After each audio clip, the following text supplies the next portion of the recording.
Good morning, friends. I'm Tina Gadini. And I'm Justin Johnson. I'm going to welcome you to Fellowship of Faith. Happy October. My favorite month. I love October. Is there communion today? There is. Because it's the first Sunday of October, and I remembered. So, get ready for communion. I've got food in my hands still. Gosh, Tina. So, actually, some of the viewers might not know this because they've never been to FOF in person.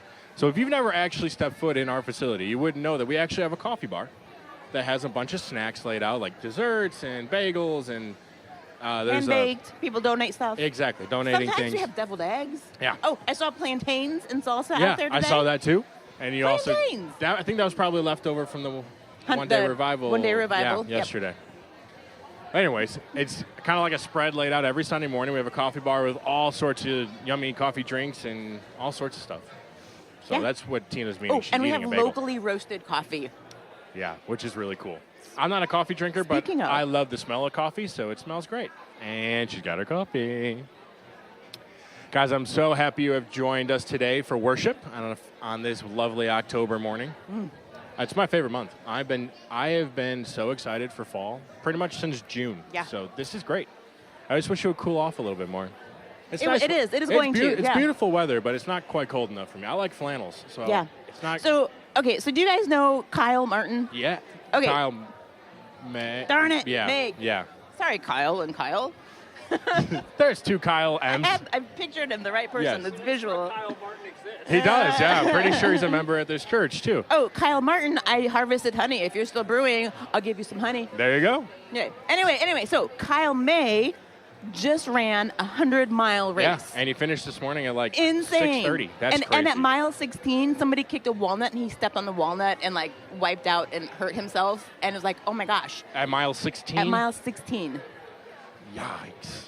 So anyway, as I'm thinking about like this warmer weather, he was probably hoping for something a little bit cooler. I would imagine so, but that's insane. 100 miles He is did crazy. 100 miles. I think if I remember correctly. 24 hours. Took him 24 yeah, I was hours. just say it took him 24 hours. So Crazy. Good job, Kyle. We're so proud of congratulations, you. Kyle. I know this was a goal of yours, so happy that you made it, and so happy you finished. Insane. It's crazy. Insane. Bonkers. How was your week? My week was wonderful. Awesome. It's been a really long time since I've had a good week. Glad to hear that. Reagan is just better and better and better, and Yeah, there's she's still looking great. issues, but Well, yeah, there's always going to be some issues here and there, but. she and Simon went to the apple orchard last week. Like, yeah, like, oh my gosh. That's awesome. It's insane It's a how. miracle. Seriously, and it is these little things that you don't realize are a big deal, and like, oh my gosh, you ate a whole piece of pizza. What? Yeah. Mm-hmm. Yeah, that's awesome. I'm so happy for you guys. It's been a really good week. That's great. Yeah. That's great. Yeah. That's great. Let's hope for many, many more to come. And Ben, so my son Ben, was asked to go to some conference in Phoenix. Ooh. Yeah. And anyway, and so it's like this worship conference. So he and one other person from Valpo, like the school paid for them to fly out to Phoenix and attend this whole worship That's conference. awesome. Is it happening right now, or did it happen? It finished on Thursday. That's so cool. And of course, he doesn't talk to me, but he and Dave have been texting, and he's like, well, I thought I recovered, but then I took a 5-hour nap. So is that... Yeah, that happens. Yeah, or is that just college student life? Oh, that's college student life. I didn't sleep at night in college. I just slept during the day. During the day. That's when I got That's my rest. funny. Yeah. Okay, so nothing super special, I don't think, this Sunday. Communion! Except for communion, how could I forget? I don't remember. There's one more informational meeting, right, Matt? Yeah, tonight, afterwards. Some of it during the service? Oh, that's sweet. good. That's good. So a little during and a little after. Yeah. So very cool on that. Which, moving right along to the capital campaign, that's really exciting. Exciting stuff. Yes, it is. It's cool because I've been around since the beginning, so I've seen a lot of these campaigns. So it's kind of cool seeing the next step of our church growth Yeah. and being able to be a big part of it too. Okay, well, they're going to cut us off anyways, so Okay. you guys enjoy the service. We'll and see you after. We'll see you after. Bye-bye.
3,000. 3,000. After Peter's speech about Jesus, 3,000 people were added to the group of believers. They devoted themselves to the apostles' teaching and to the fellowship, to the breaking of bread and to prayers. Everyone was filled with awe at the many wonders and signs performed by the apostles. All the believers were together and had everything in common. They sold property and possessions to give to anyone who had need. Every day they continued to meet together in the temple courts. They broke bread in their homes and ate together with glad and sincere hearts, praising God and enjoying the favor of all the people. And the Lord added to their number daily those who were being saved.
Taking my shame, breaking my soul out of these chains. I'm a dead man living, and God did it. Taking my sin, taking my shame, taking my soul out of these chains. I've been forgiven, and God did it. I got stolen by the grave robber, picked me up from that rock bottom, got my soul in that holy water, brought me back to life. I got stolen by the grave robber, picked me up from that rock bottom, lost my soul in that holy water, brought me back to life. One more soul rolled away, one more sinner been saved by grace.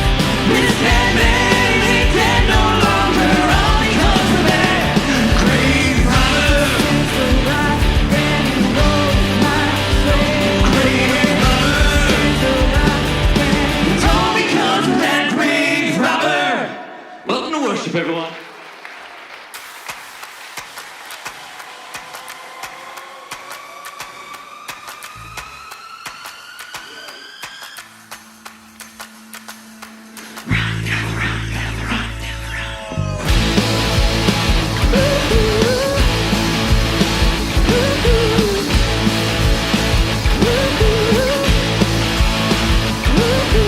Like I something make the devil gonna run. Keep him dancing till the break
We got nothing but a silver tongue, yeah. I got something to make the devil gonna run, yeah. I got something to make the devil gonna run.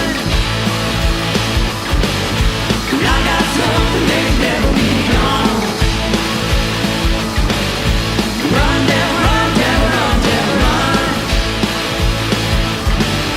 You bet your bottom dollar he's gonna be gone. I got something to make the devil run.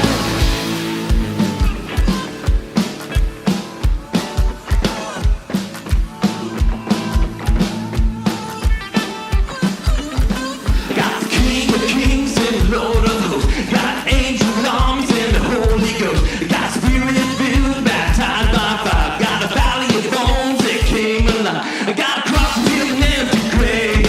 I got a trumpet sound with one sweet name. Shake the gates of hell, it's finished and done now. Got my Jesus and the devil gonna run. I got something to make the devil gonna run. I got something to make the devil be gone.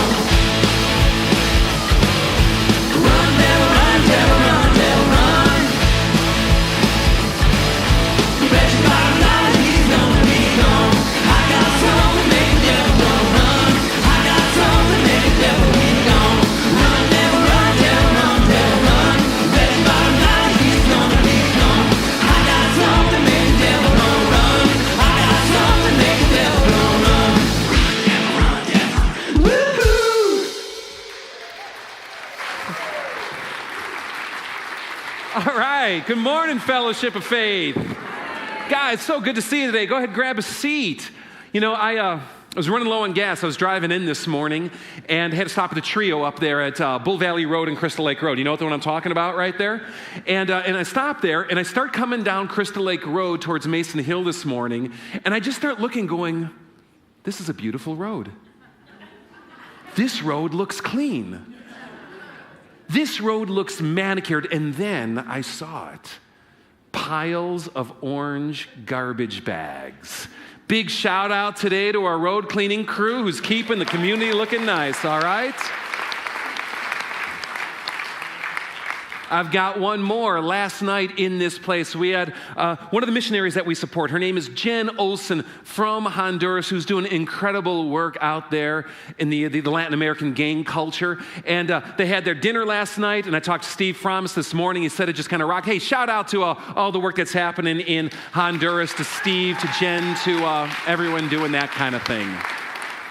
And I've got one more for you. Do you guys know Brandy May? Brandy May often works the floor for us on Sunday morning, keeping things running out there and operational. Well, if you know Brandy, you probably know her husband, Kyle, who works at our Connect Center over here on a lot of Sunday mornings and serves on our board of directors as well. Wrap your mind around this. Kyle started running yesterday at 7 a.m. Kyle crossed the finish line at 7:44 a.m. this morning. 24 hours and 44 minutes later, this brother did 100 miles. All right? Shout out to Kyle. I have a vision of him in a hot tub with an IV in one arm and a meatball sandwich in the other hand right now. And if that's happening, Kyle, praise God. Way to go, brother. I know he said he's going to be tuning in this morning. Unbelievable, isn't it? And pray for a brother like that, because there's some sanity issues, I think, wrapped up in that one as well. Guys, thank you so much for coming today. Hey, would you do this with me? Pull out your phones right now, and we're going to flash a number here on the screen, and text the word "here," or text the word "prayer," or text the word "give." Pick at least one of the three, if not more, here this morning. I think it's pretty self-explanatory what all of them are doing, but we would love to have that base touch with you here today, and even interface with you in prayer, if that's what you're looking for here today as well. If you are looking to give an offering today, we want to thank you so very much for that. There's several ways you can give here at FOF. Texting the word "give" to the number on the screen is only one of them. There's buckets you're going to find in the back of our worship sanctuary here or out in the coffee house coming in. But hop online sometime and go to our giving page, fellowshipoffaith.org. You'll find the giving page prominently up there, right and marked in the top right corner. If you're interested in giving online or through bank transfer or anything like that. And I want to give one more final shout out today for something that's coming, not something so much that we're celebrating. New round of fall groups are starting at Fellowship of Faith this coming Sunday, 1 week from today. We think about our group structure in terms of your typical college semester. You've got, fall, and then you've got winter, spring. But what we do within those semesters is we divide them up into bite-sized chunks. Some groups go for a good, solid 11 to 15-week run, depending on the semester it's in. But there's a lot of other groups that are in smaller chunks, 5-week groups, 6-week groups, 7-week groups, and we encourage you to take advantage of some of these. We've got new 7-week groups starting on this coming Sunday morning during our discipleship hour at 9 o'clock. We have got the tail end of our current groups this Wednesday with new Wednesday night groups starting on October 16th, if memory is serving me correctly on the date. But what I encourage you to do is this. Snap the QR code that you have on your chair, or go to fellowshipoffaith.org and go to the groups page, or go to the Connect Center afterwards, even though it is just like filled with Mission 247 stuff. There'll be an elder there that can help you navigate through it as well. Find a group. Connecting in community is so essential to your spiritual health and a deeper connection with Christ. It's what we're about here in many ways at FOF. Don't be shy. Take advantage. There's a group out there for you. And even if you find a group that's already underway, there is always an open chair for you. Don't be shy on that either. And they will welcome you in and catch you right up to speed. Make sense? All right. We are going to shift gears here today because we get to commune today with God and with each other. And like a lot of things in church, these things like this, they feel pretty mundane. They can even get old hat. And that's why we like to pause right before it to go, wait, God, remind us here today that we are stepping on a sacred ground, because wherever you're present, that is sacred ground. Remind us today that you are yearning for us to connect with you as you seek to connect with us.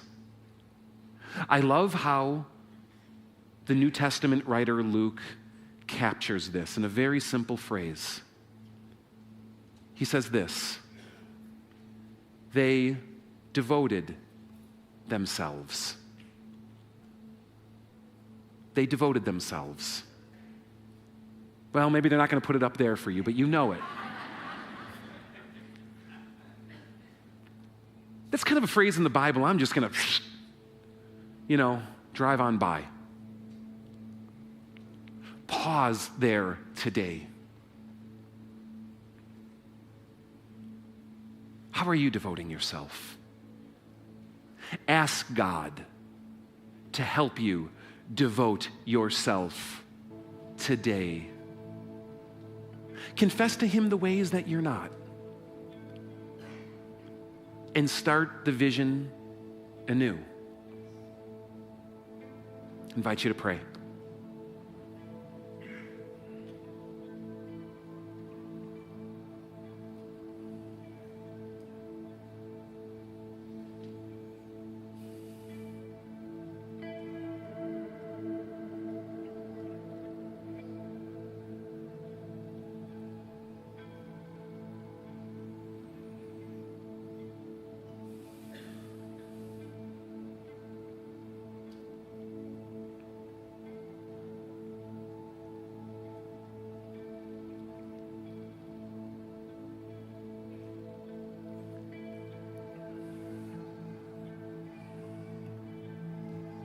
On the night He was betrayed,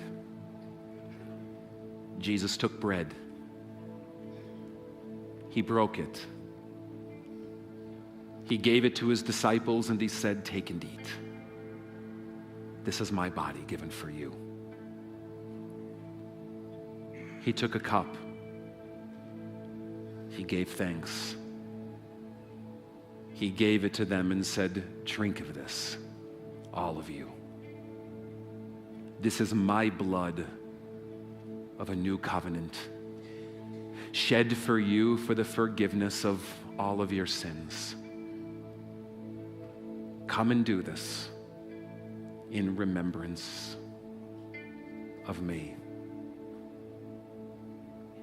Come and do this. This invitation to God's grace. Come and do this. This invitation to his presence. Come and do this. This place and time of forgiveness, healing, and hope. Welcome to the table of the Lord.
Mothers, come adore his name.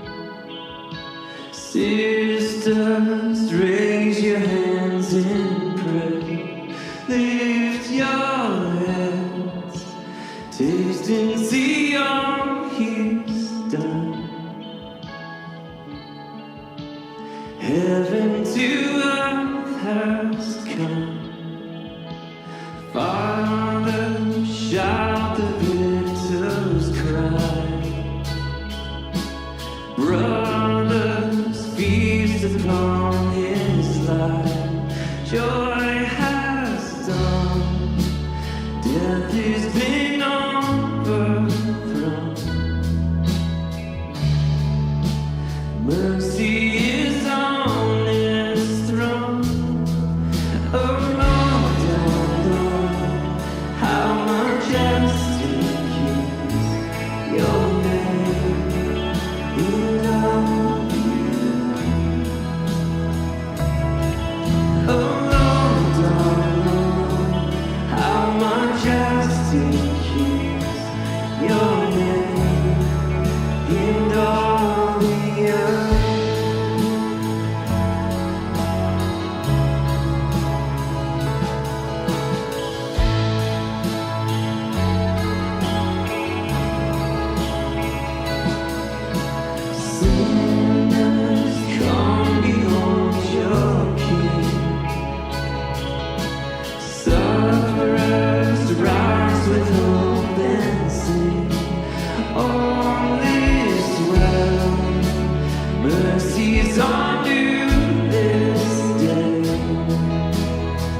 burdens all men with rest.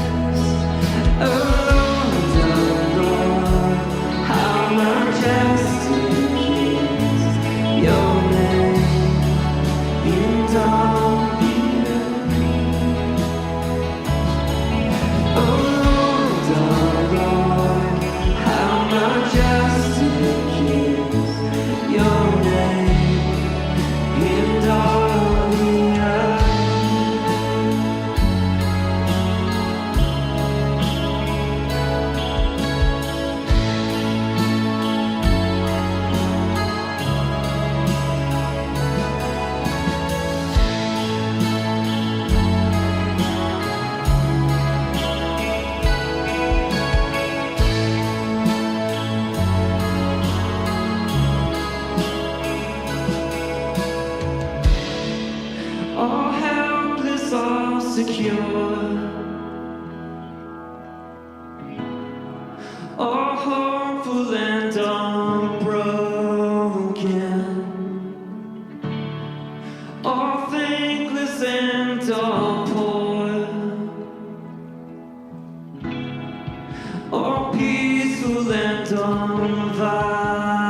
like holy water. Your forgiveness.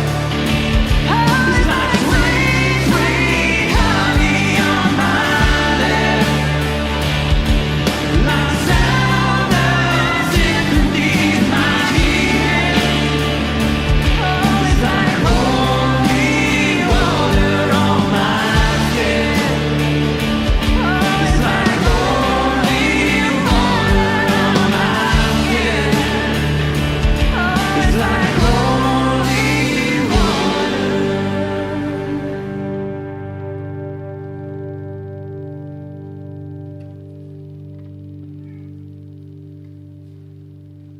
Hey, you can take a seat.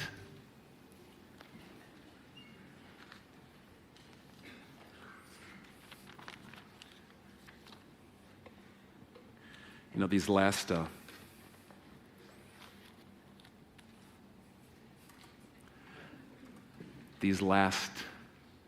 couple of weeks, we've been spending a lot of time sharing with you this expansion project we're looking at here at Fellowship of Faith called Mission 247. And, you know, if you've been here the last few weeks or listening to the emails or whatever it might be, you know that we've been doing a series of forums, basically after church the last 2 Sundays, and again today, just informational forums, a short presentation of the highlights of what this campaign entails and why we're doing it and what we need to make it happen, followed by Q&A afterwards. And we've had 2 great weeks of it so far. And we were chatting this past week. And you ever have those moments where you're just like, well, that was our moment. Why don't we just do the final forum right in church? If this is as big as we think it is, we all need to be a part of this. So why not just integrate it right in? And that's what we're going to do at the end of the message today. And like the last 2 weeks, we're going to follow it with Q&A. And you guys are well versed in this. We're going to invite you this time, though, to pull out your phones, and we're going to put the number on the screen, and you can text in your questions anonymously, and I'll do the best job I can to answer them in real time right here on the spot. That's what's coming here in a little bit. But rewind with me a couple of weeks. You know, the first forum we had in this room, it was a great turnout. We had about 100 people who gathered for it, and just so some great energy and some great questions. And there was one man in particular who had a question, and I love this question. I absolutely love this, and I'm going to put it on the screen for you here today to frame what we're going to talk about a little bit more deeply. Here it is. Is this expansion leading us to a circus with new toys as opposed to spiritual wellness? I believe every church needs to ask themselves that question whenever they do something of this magnitude. And I would even go further. I believe every church needs to ask this question with every ministry and event it carries out. I love this question. Here at FOF, we want to be disciples of Jesus. And we come to understand discipleship through a blueprint that you find in the New Testament book of Acts, specifically in Acts chapter 2.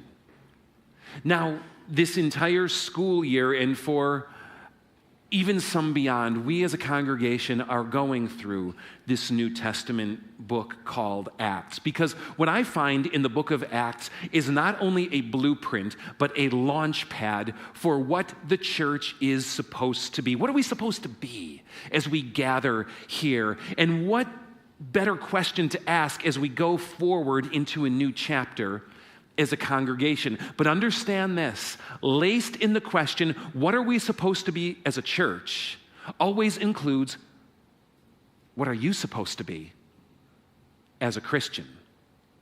When we ask the question, is this expansion leading us to a circus with new toys as opposed to spiritual wellness? Is church for you simply an experience of a performance with fancy toys? Or is it something more? And that's actually what Acts 2 is about.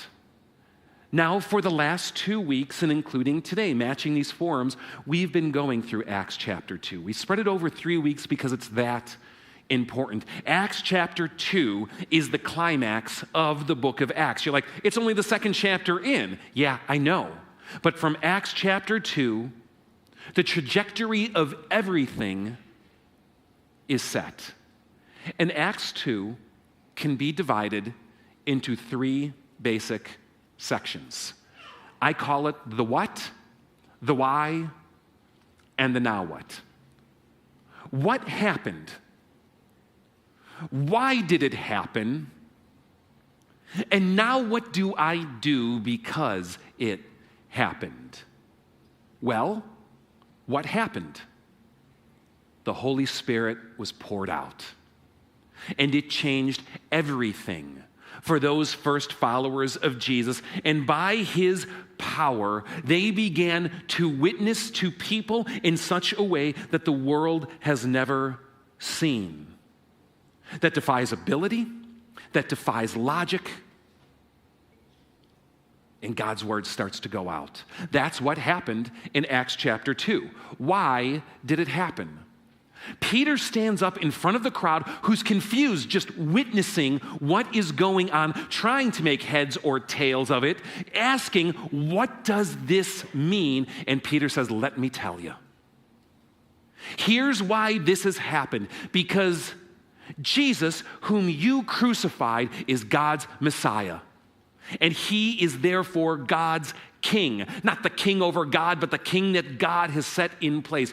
Jesus, the king, has taken his throne in heaven, has poured out God's Spirit, is seeking to expand his kingdom in his reign to the ends of the earth to save this world and humanity in dire need. That's why the Spirit was poured out. Which leads to the final question, now what? To which we answer today. Because right after Peter stands up and explains to them how Jesus crucified and raised is now on the throne of heaven, seeking to reign, it says this. Those who accepted his message were baptized. And about 3,000 were added to their number that day. Incredible. 3,000 were added to their number that day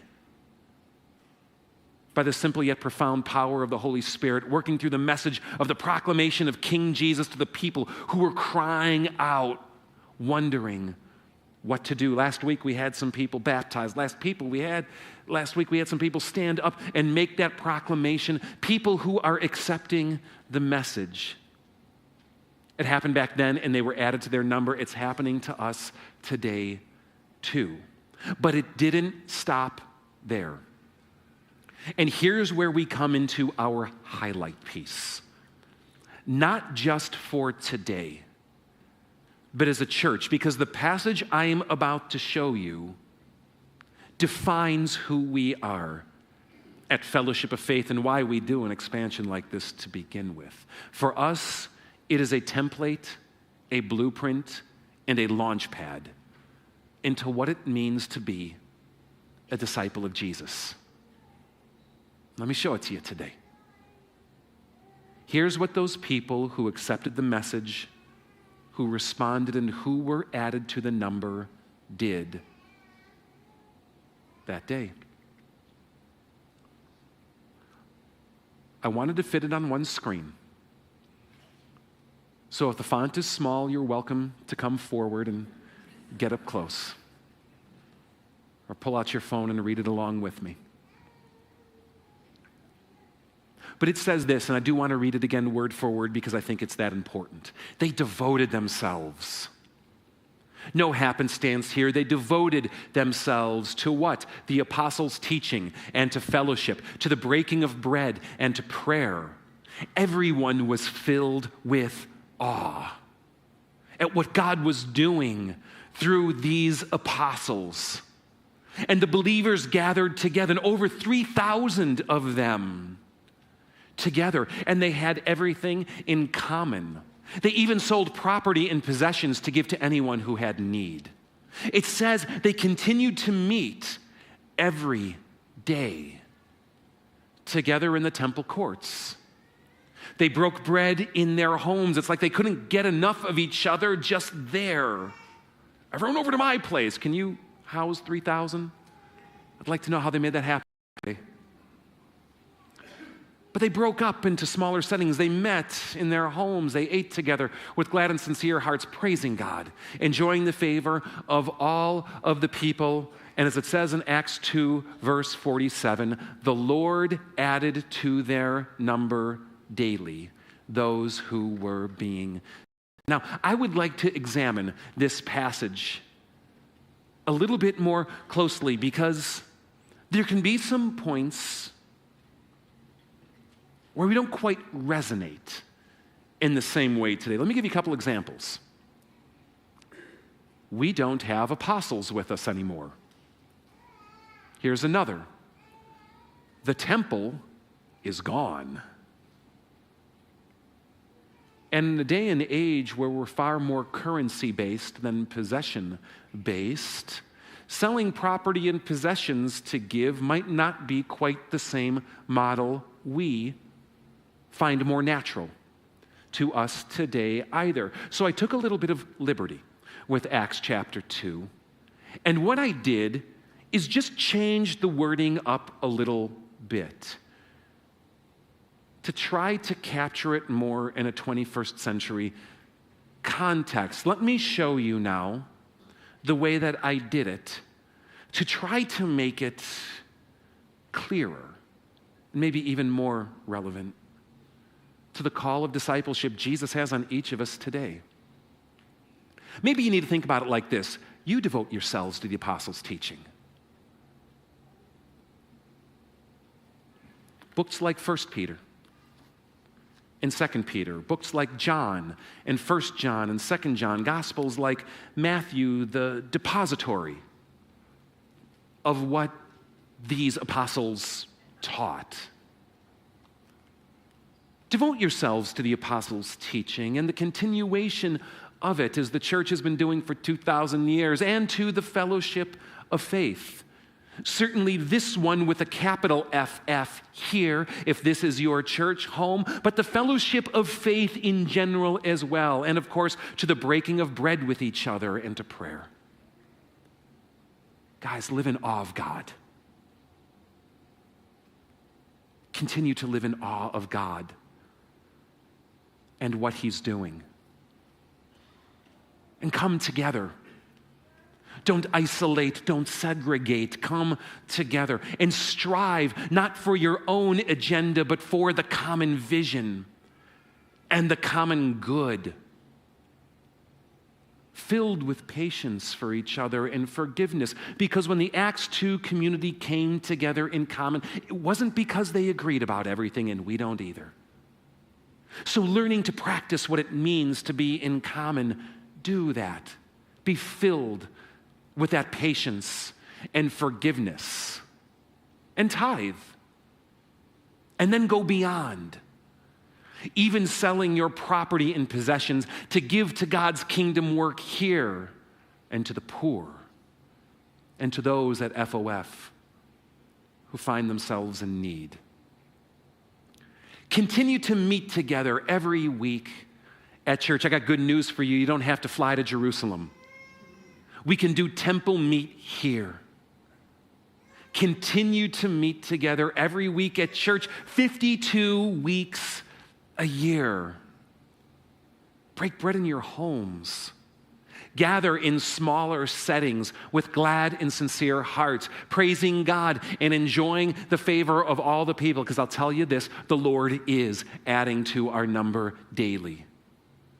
Those who are being save. This is a template right out of the Bible that God gives to you for what it means to be a disciple of Jesus. Or if I can put this another way, what you are reading right now is the difference between whether this is a circus with new toys or something that goes beyond. And the reality is that for each of us, we find ourselves, I think, on a spectrum of what God is calling us to as we devote ourselves in response to what Jesus has done for us. But see, that's what those first believers did, because they came to realize what God had given them, how much Jesus had given them, and that they were even culpable in killing Jesus, but that God, who raised Jesus to the life rather than condemning them, invited them instead to his forgiveness, and it changed their hearts. It changed them from the inside out. What do we do? They asked. They were eager. They were hungry to give their lives to Christ. And Acts 2 gives us just a brief picture of what that looked like in play. That's our hope here, our call here, to be these kinds of disciples. And believe me, I get it. I know some of you are reading this already and dismissing it. You're like, I read this book and it's confusing to me. I get it. It's big and it's complex. Get in the Bible study. But the Bible studies don't meet at a time that's convenient for me. I get it. I hear you. Hop online, FOF Plus. They're all in recording to do it at your own pace. But Dave, your voice, it just bothers me. I can't stand listening to you for more than 8 seconds. Great, go to the Faith Training page where we have links to Right Now Media, where we have links to Bible Project, where we have links to YouVersion, and you never have to hear my voice again. Don't make excuses. Find a way. I know what some of you are thinking right now. 52 weeks a year, are you kidding me? Every Sunday, that's exhausting. I don't know when this happened in the life of the church, where church went from being something that was considered a way to intentionally discipline yourself to honor the Lord, as opposed to coming to get something that's entertaining and good for me. I know what you're thinking, but I work sometimes on Sunday. Great, that's why we broadcast online. But I can't listen at 10 a.m. Great, that's why it's on YouTube as well, and you can listen at 1. But sometimes I travel out of town. Great, you know what? The internet is there too. But Dave, I can't stand your voice. I hate the online experience. Then take $20 and buy a hymnal and gather with 5 people in your cabin and start singing and reading together, or hop online and find your favorite worship songs and sing right along with them. 52 weeks a year. But Dave, I'm sick and I'm bleeding out my eyes. Great, then listen. Don't make excuses. Find a way. That's discipleship. That's the hunger of a heart yearning for Jesus. I know what some of you are thinking. Tithe, you kidding me? Are you kidding me? Do you know my financial situation? No, I have no clue. But I bet you're just like everyone else in some kind of way. The Old Testament people would give 10%, and that was a baseline of generosity. And if we're called to be generous to greater degrees, but Dave, how am I going to make my car payment? I don't know, sell your car. What am I going to drive? Drive the other 3 cars. Dave, how am I going to make my mortgage payment? I don't know, get a smaller house. Dave, I won't be able to take the family to Disney for the 3rd time this year. I know, I get it, maybe go twice. But Dave, I need my Starbucks. I really, really need it. I promise you our coffee's better. Find a way. Find a way. The early church was asking the question, what shall we do? But I think so often we find ourselves going, oh my gosh, this is going to alter my life. Well, yeah. What do you think we're doing here? What do you think God is about. God is not content to be a hobby friend. God's going to mess you up. God will alter your life if you dare to let him in. And I get it. That's scary. But God invites you to trust him that says, yes, I know it's scary, but it is better beyond anything you can imagine. Trust me. It's easy to talk about faith until it's put into action. And it's in that place that God says to you, trust me. And that's what discipleship is about. And I know what some of you are thinking, but Dave, you're asking for like this quantum leap. How do I get there? Here's how. You need a plan. Don't let it happen by happenstance. Do what those first disciples did and devote yourself. Get a plan. Get a plan to learn the apostles' teaching better.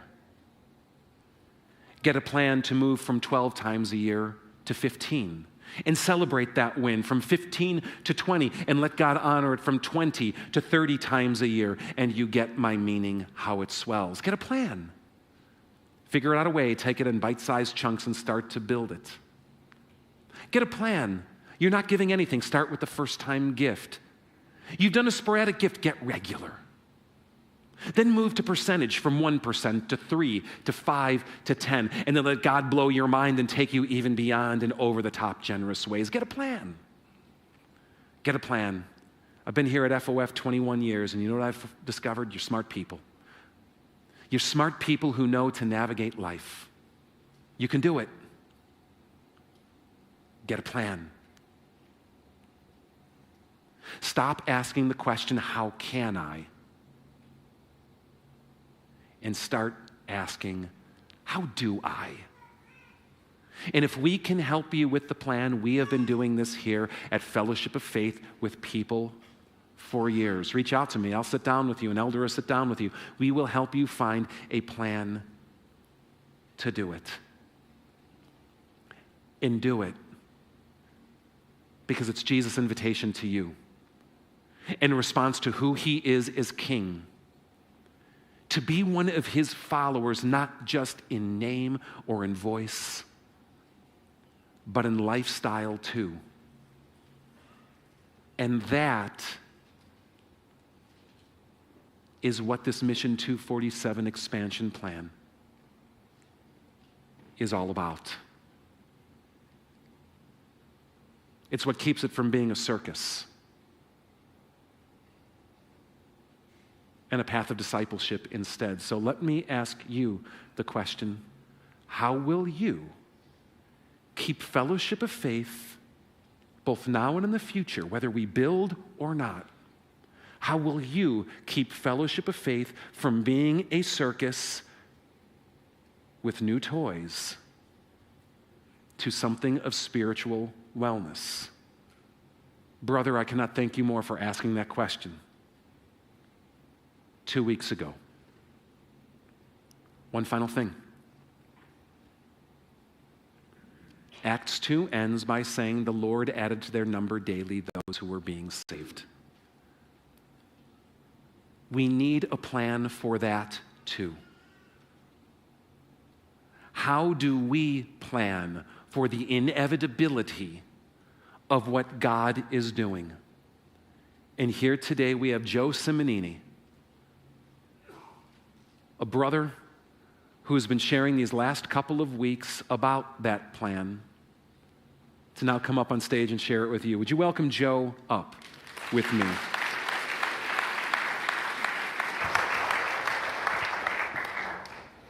Thank All right, you. Joe, you've got a mic. I got You're a already mic. set. Think Here's I'm your good. clicker. Awesome. Is I'm it going on? that way. It's on? Yeah, great. Well, good morning. And this is our third and final informational form for Mission 247. Hopefully everybody has had a booklet or has one now. And so campaign director here. And so what I wanted to do is just kind of give you the high level and then we'll follow up with the questions as Pastor mentioned before. Quick backdrop on myself and my family. We got Hunter on the left, Isabella, my lovely wife Kathy, Jordan, and Hayden. Jordan is married to a wonderful young lady named Erica, and they have 3 children, and one due in December, and we have 2 of them right there, Carter and Cooper. And Hayden is married to a wonderful young lady named Katie, and currently no children as of yet. Now, we spent the last 30 years in Marengo serving and worshiping at Zion Lutheran Church and School there, and we're getting ready to look at the next stage in our life, the empty nest years. And so as part of that, we thought, after 30 years in Zion, is this a good time to be considering an alternate worship experience for us? The Lord led us here. We couldn't be happier. So thank you for your welcoming to us. We're some of those that are being added here. So Acts 2:47, as Pastor just talked about, and the Lord added to our number daily those who are being saved. He's been doing this, as you've seen, over the last number of months, years, decades.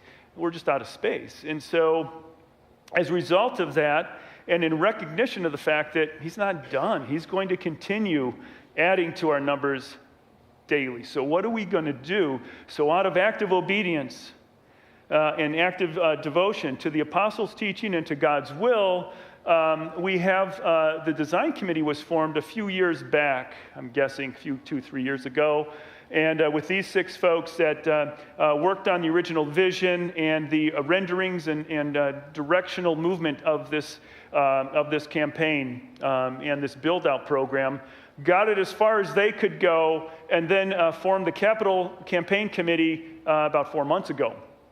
And these 14 people have been instrumental in helping pull all that together, as well as about 30 or 40 other folks that don't show on this screen. And so we thank all of them for their hard work to get it to this point.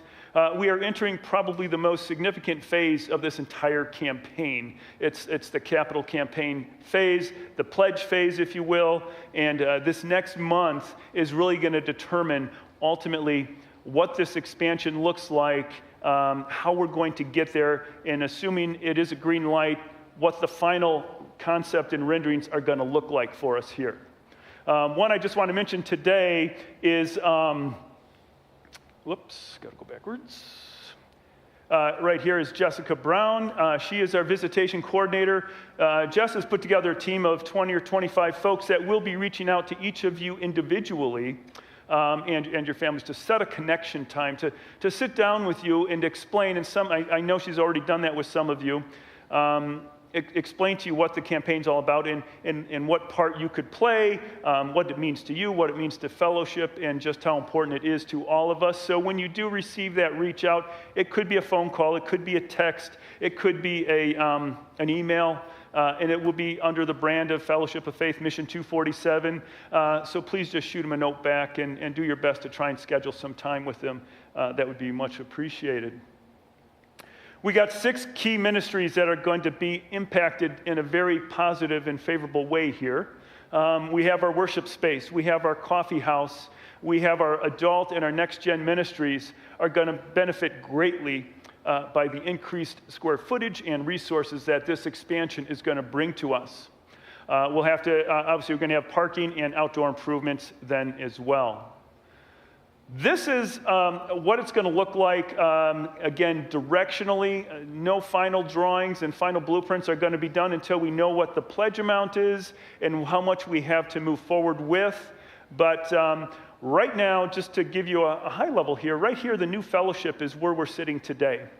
So this space here will be renovated and redone into a new and expanded coffee house, fellowship area, gathering area, an enhanced Connect Center. We have also, extra storage here for coffee house as well as additional facilities. If we're inviting more people here, we have to have more facilities. Additionally then, over here, behind this wall is this big new sanctuary here. This sanctuary will be built on the other side of this wall, and right here you have 480 seats on the floor. and 180 seats in this mezzanine. Now, this mezzanine will sit right here over the back end of the new sanctuary. That gets you a total of 660 seats. We currently have 270. So it's going to be an expansion of a little bit more than 2x.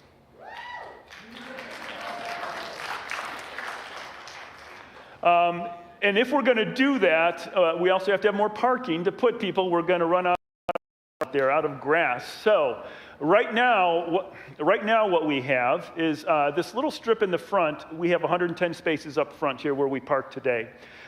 This will add 130 spaces back here, which will give us a total of 240. As part of this, you have the front entryway here. We're going to have a new canopy projected there, as well as in the back, and like a vestibule back there opening up into the back parking lot as well. In the space up here, we have a new sacristy. We have additional storage maintenance. We have a nice production area that's going to be an upgrade over what we have here, because we also are going to end up with enhanced stage, green room, storage up here. And this, in conjunction with the production enhancements, are going to allow us to do and experience worship in ways that we just haven't been able to do before. And then there's also some other rooms here. There's a sensory room and there's a mother's room. Mother's room, I think we can figure out how we would use that. Sensory room is if we have somebody maybe on a Sunday that's maybe got some sensory challenges on a particular Sunday. We'll have a way to allow them to be part of us here rather than maybe have to stay at home and deal with it that way. But so that's the new space. Again, this is directional. It is subject to some change depending upon how this next phase goes. This is what it would look like conceptually on the inside, from the back looking forward to the stage, from the stage looking back out over the congregation up into the mezzanine level there.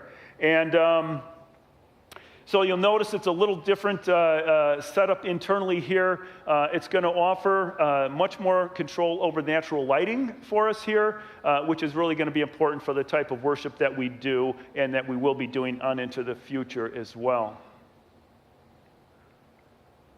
So this wall, that new sanctuary will be built behind me here. It will be substantially complete before we cut into this wall and change what we're doing here. So really for almost a year or more, we'll be continuing to operate just the way that we do today while they're doing construction back there. When that's done, we'll have about 4, 5, 6 weeks where we have to kind of figure out services. I'm pretty confident that will be able to be done. They'll open up this wall. We'll have a nice, warm welcome into the new worship space, and we'll move forward from there. And so where we're sitting today, this is, again, the expanded fellowship coffee bar. This is kind of some visionary stuff on what it could look like. Again, it will be a little bit different when we're all said and done. But this project, the construction estimate for this project, as you've seen and is represented in the booklet here, is $5 million, okay? Sounds like a lofty number, well, because it is, right? But so how do you get there?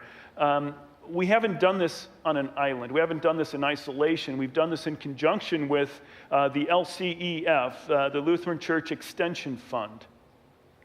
This is what they do. They work with churches such as ourselves and help us. They underwrite a couple of things. They underwrite the process, and they underwrite the financial success of a campaign like this. And so they've been working with Pastor and with the leadership of this church for a while now. And so they have given us some fundraising goals in conjunction with that, based upon what our annual intake is currently, as well as what the overall scope of the project looks like. And they've established a baseline target goal for us of $3 million in terms of the pledge phase. This would allow us to continue forward with the plan, kind of as you've seen it here. Maybe some modifications will be necessary based on final construction costs, into overall maybe some compromise on square footage or features and options. But then they've also given us a hallelujah goal, 70% of the $5 million, which is $3.5 million. With that, we could probably then move forward with the plans as you see and represented in here. Again, we don't have all final blueprints and drawings and decisions made yet. Those will be made once we get through the pledge phase. But end up with all of that plus a more manageable debt level when we're all said and done. Lastly, they've established this miracle goal, and they have seen this done before. If God raises Jesus from the dead, I think we can't put it beyond him that if it's his will, the 5 million is something he could do. So that would allow us to do this expansion with little to no debt, and just think what that would mean to future ministry expansion here and how quickly that could be done here at Fellowship as well, out of active devotion to his will. This is a sample gift profile they give us. It's a gift pyramid. It's 11 layers. You've got the 280 commitments. If you add this up, that's roughly what our giving units are today. This middle column is their typical profile if you're working with a $3 million target. Our numbers there are all zeros right now. We have really nothing pledged as of yet, so we're working from zero, but this is just in their past experience how they've gone about raising a pledge of $3 million. If you want to look at that at $3.5 million, just multiply it by 1.2 approximately. If you want to look at that at $5 million, it's 1.67. So, but a key thing on this chart is this last little note down here. The giving is over 3 years, so it's over 36 months. You can give it all up front, you can give it all at the end, you can give it evenly over 36 months.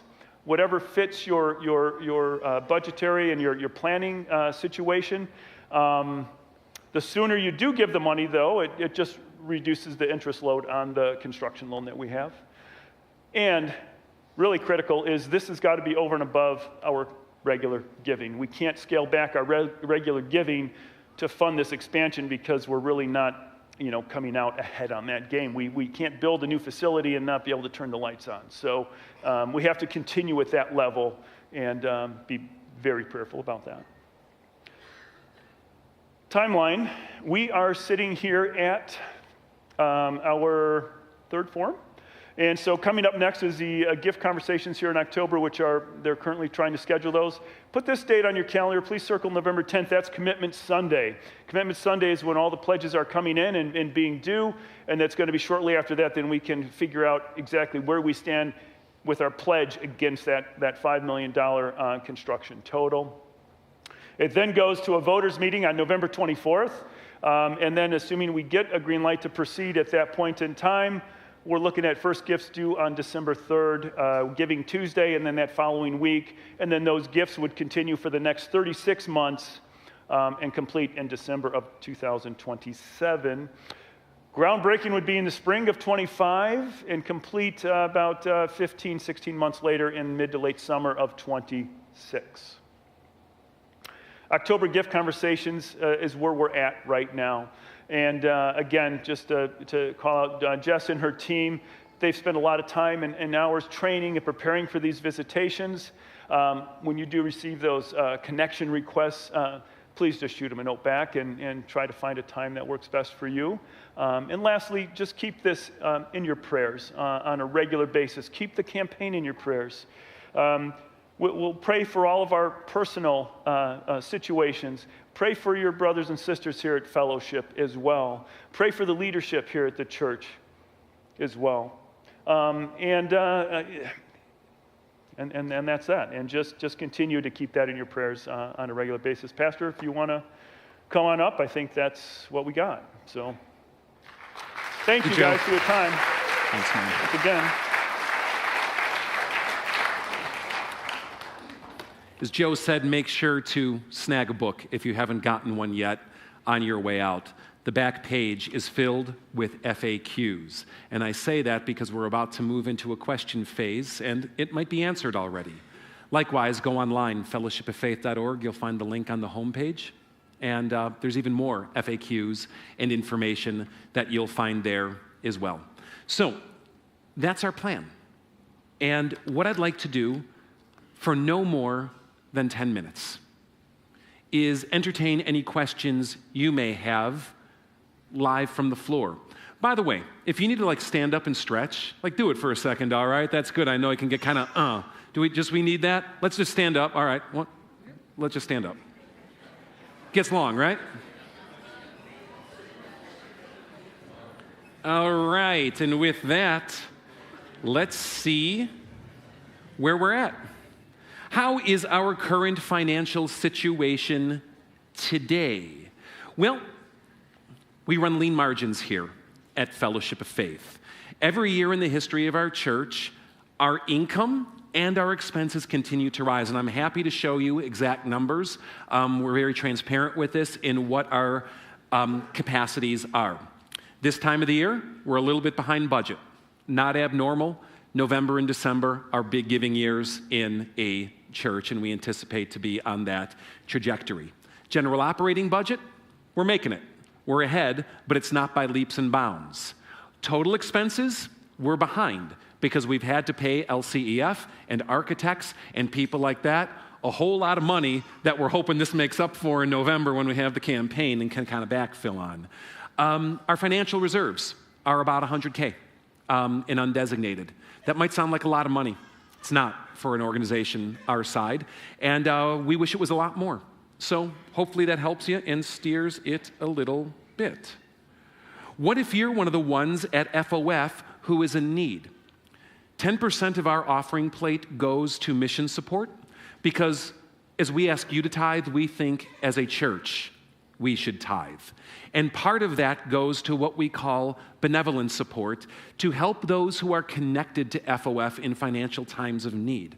If you are in that place of need, all you need to do is call me and leave a voicemail on my machine or email me, and with complete discretion, I take that to the Board of Elders who makes all those decisions, and I just want to say, we're here to help because we believe that's what we're supposed to be as a church. How about this? Why take on more debt when we still have debt? Great question. Like you, I hate it. I hate it. We have about $300K in debt right now. To me, that's actually encouraging because it's less than a lot of debt that you individually carry on your home. So it's very manageable, but no, I'm not thrilled about it, and I'm hoping in this campaign we don't take on more debt. Let's go Miracle Go. But if we do, we are prepared to, within reasonable, sustainable limits, based on our current financial projections, to deal with the space issue we have in the same way that I believe most of you have taken a mortgage and taken on debt, to deal with your space issues as a family instead of living in a cardboard box under a viaduct or a tent. We just need more room, and that's why our leadership said, we think it's worthwhile. Why suspend all fundraisers for other programs, missions, etc.? Why could we not do otherwise? What could we do otherwise with $3 to $5 million? Why not dedicate meeting and office space of doing this? Let me summarize what I think this question is getting at. You know, we have, in my opinion, have grown into a bad practice at FOF. Every other week or every month, we're asking you for money for some special project. This missionary wants this. This missionary wants that. This good cause wants this. This good cause wants that. I get solicited with easily 12 to 15 requests per week for great causes that people want me to solicit you to support. We're going to continue to support our missionaries, and that's where our tithe money goes to. But we believe a project of this is of such a scope that we can't be nickel and diming you on 25 other things. Because I got news for you. Mission isn't out there. FOF is the mission. And if FOF isn't your mission, well, understand that it's ours. And that's where we're putting our energy. It is just as viable to pay the operating expenses here as in Honduras or Uganda or India. Why is reaching people in India more important than reaching people in McHenry County? If you do not see this as a mission, read the drumhead every time you come in. And to bring that level of focus for this Hail Mary pass kind of project, it requires a singular ask for a singular cause. And that's why we're doing it that way. Great question. What is the church's plan for handicapped seating, parking? Long story short, it will all be there. It will all be first floor accessible, minus the mezzanine, but there's nothing up there that won't be ground level. We are required to have handicapped stalls, to have handicapped entrances, to have handicapped spaces. That's just in code and will be part of the project no matter what. 2 services would make better use of the building we already have. Why not do that? That is a great question, and that is answered right in here in the FAQ page, and I will direct you to that as to the reason why. Let's keep going. What will the adult ministry space expansion look like? I don't see room for it. It benefits indirectly. We are putting the primary oomph of this campaign into what we call Phase 1 Sanctuary. We have an entire master plan, but it would cost $9.7 million to do. We just don't think that's in the cards at this thing. Strategically, we said, let's go that way first. Now, how will adult ministry benefit? By sheer virtue of creating more space, we have more space to meet.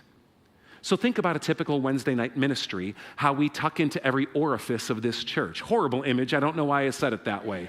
But it's kind of what it feels like. We will have more orify.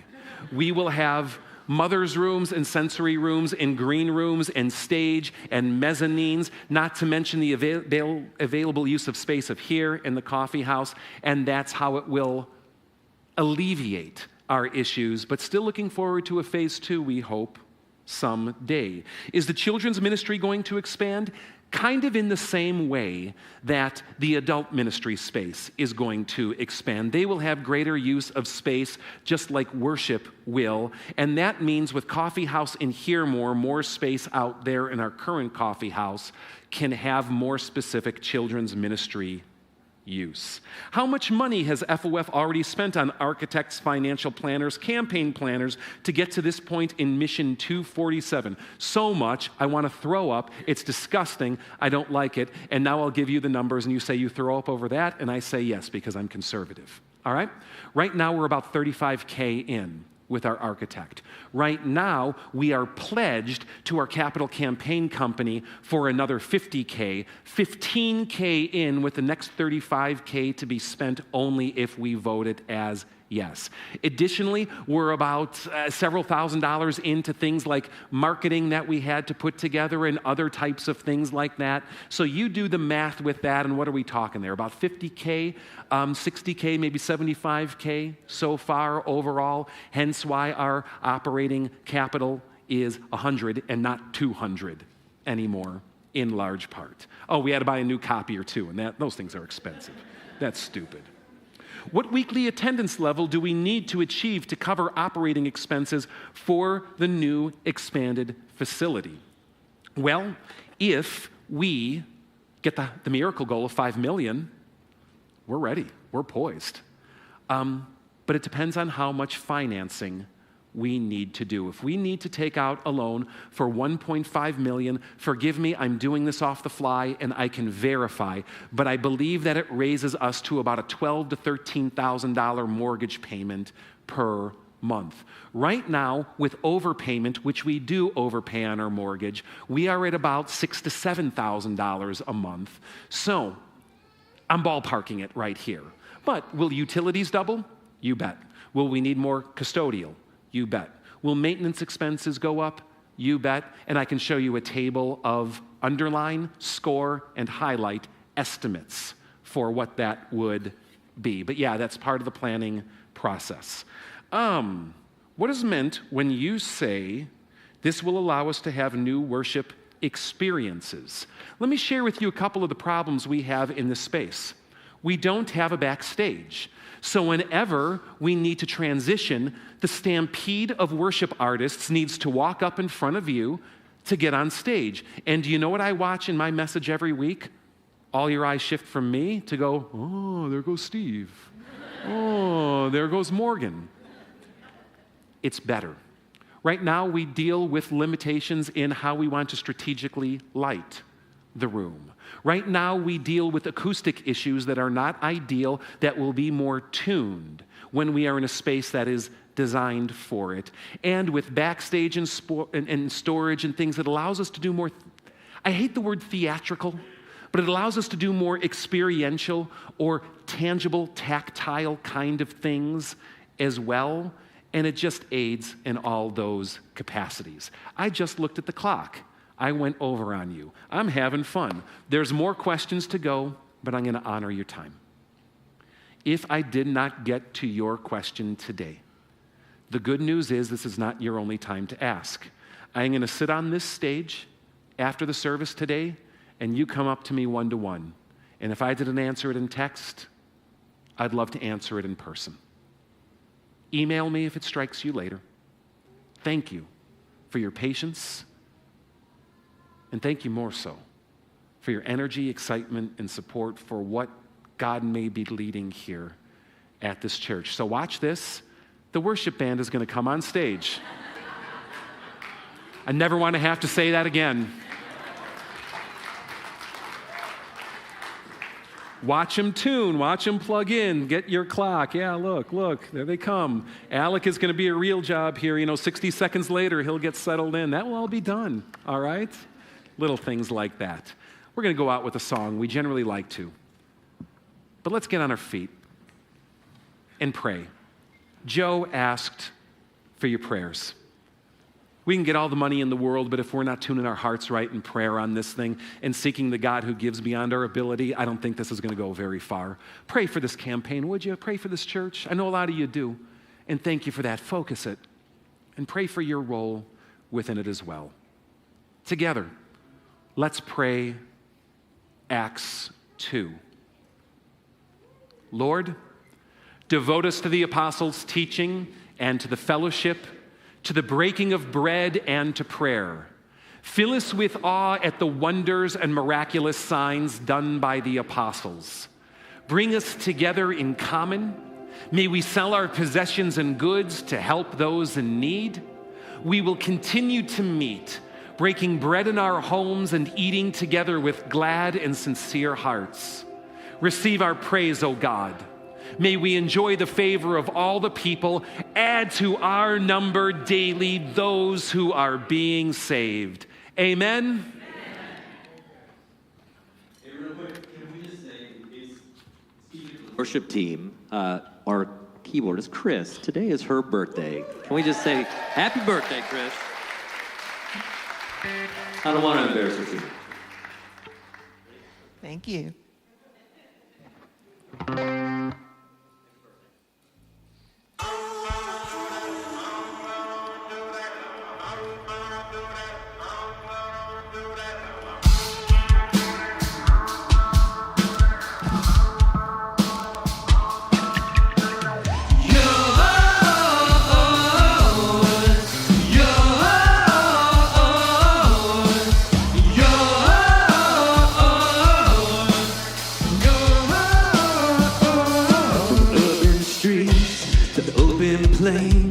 We are under one name.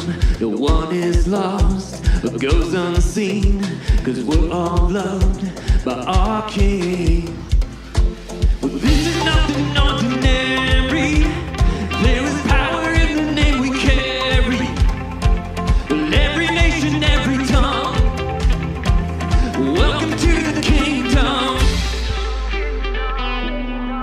All the rich, all the poor, all the people, all yours. We are daughters, we are sons, more than mortals. We are royal, we are yours. We are yours,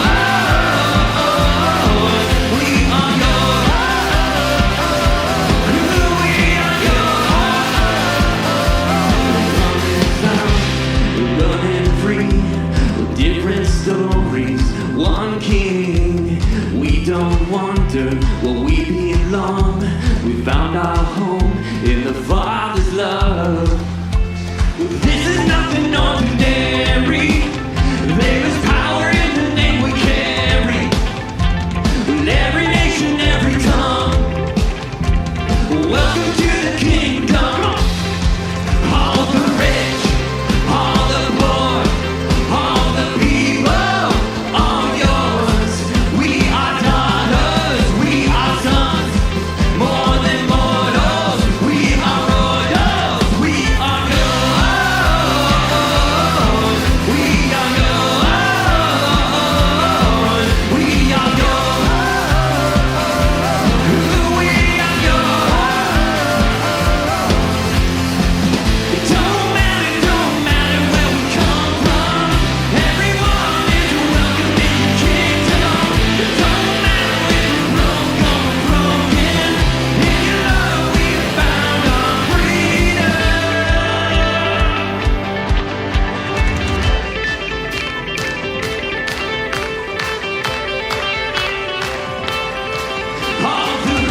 Welcome back, everybody. Hey, guys.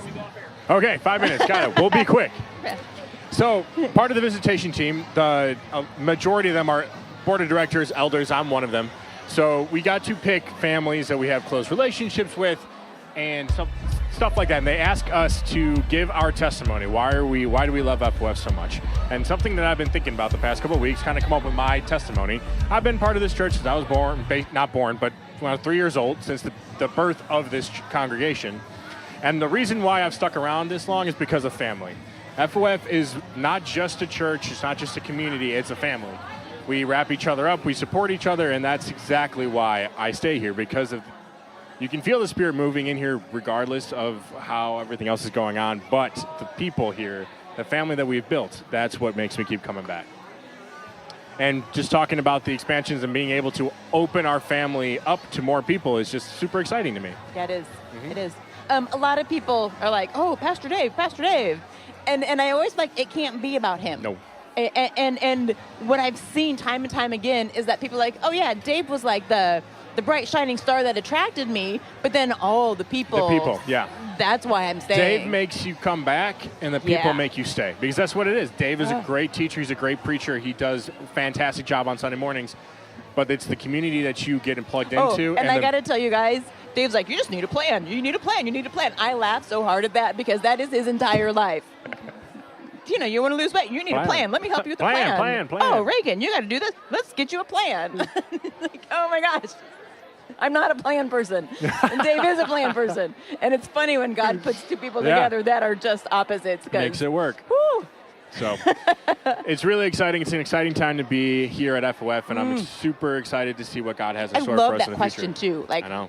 How's this just a circus with a new toy? Right. And a lot of people have that reaction here. Right, for sure. And it seems like that, right? Because we're just blowing out this building to have all these brand new things and brand new. Look at exactly. Look at your concert. But it's so much deeper than that. And if you do come regularly on Sundays, if you come regularly to Wednesday nights, you understand we are maxed out. We just don't have the room anymore. And I will say too, the people, there's no ego with anybody here. No, everybody's just like, we put on a good performance because it helps people connect with God, and their goal is to connect with God. It's not about we're giving it all back to God. Making That's the band what it looks is. good. Exactly. It's way more than that. And the space limitations doesn't allow us to continue doing what we've been doing so well, opening our doors to people, growing our family, keep making disciples who make disciples, and we can't do that without the space.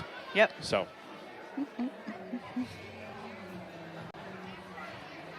There's music playing in the background. I don't know if you guys can hear it, but I can.